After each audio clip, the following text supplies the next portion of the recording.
Revelation 3245. From the 4th and the 5th of September 1944. Gift from the spiritual realm, benefit. People on earth enjoy the privilege of being taught directly from the spiritual kingdom, and thus they can penetrate the eternal truth if they make use of this privilege, that is, if they accept the teachings. God himself instructs his messengers to bring light to earth because it lies in complete darkness. And where a willing earthly child is found which accepts this light, direct instruction from the spiritual kingdom can also take place. And such an instruction has extraordinarily many advantages. After all, the human being has the guarantee of pure truth, which can never ever be given to him by people. For human intellectual thinking is out of the question as soon as spiritual results continuously come into being in an exceptionally short time.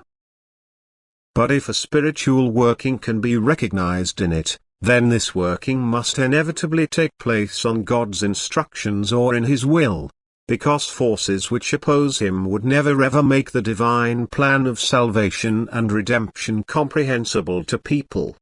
God-directed spiritual forces are active which want to help people in their great spiritual adversity, and they can only offer purest truth because all untruth, all error, is far from them as soon as they have the spheres of light of the spiritual kingdom as their abode. And the fact that it is beings of light who express themselves in an instructive way is evident from the fact that only teachings full of light, that is, teachings which illuminate people's thinking and impart wisdom to them, are conveyed to earth. That light shines into the darkness prevailing there and chases away the darkness. Thus people become knowledgeable, and this knowledge can be transferred to their fellow human beings again. Light, however, must emanate from a ray of light. Light cannot come from darkness, but it must come from spheres which are full of light, which are therefore subject to the eternal deity itself, whose inhabitants stand in the light because they are close to the eternal light.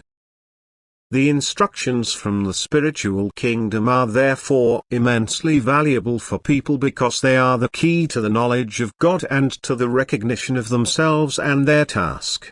They are a sign of God's greater than great love, who does not want them to walk in spiritual darkness and thereby forfeit light and strength because they cannot see a way to reach it. He wants to show them the way. He wants to instruct them about everything that is connected with their existence.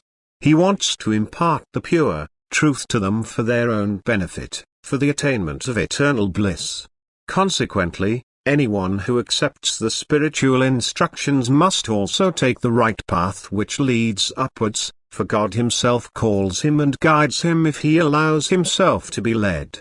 For it is certain that God offers his creations every opportunity to learn to recognize him, but that he does not forcibly guide any of his creatures into recognition.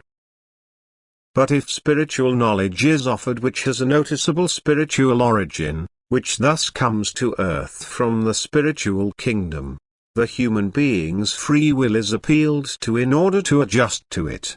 If he wants the good and his desire is directed towards God, then he also acknowledges the spiritual origin, but if he lacks the ability to recognize it as God's mission, then his will still inwardly rebels.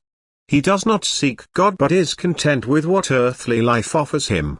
He does not know spiritual striving, and God's grace does not take effect in him. The giver of what comes from the spiritual kingdom is easily recognizable by the spiritual gifts themselves, which only have God and his rule and activity, his love, wisdom and omnipotence, his work of redemption through Jesus Christ and the divine plan of salvation as their content, and therefore can never come from God opposing forces or have arisen through human thinking. For even the latter is guided by God himself as soon as it deals with things which reach into the spiritual kingdom, and then the intellect alone is no longer active but the Spirit of God expresses itself through such people. If, however, a gift from the spiritual kingdom is conspicuously offered, this is a privilege which cannot be valued enough, For God obviously takes care of humanity which is wrongly guided in its thinking and therefore walks along in spiritual darkness. He gives it light so that it will recognize the path which leads to Him. Amen.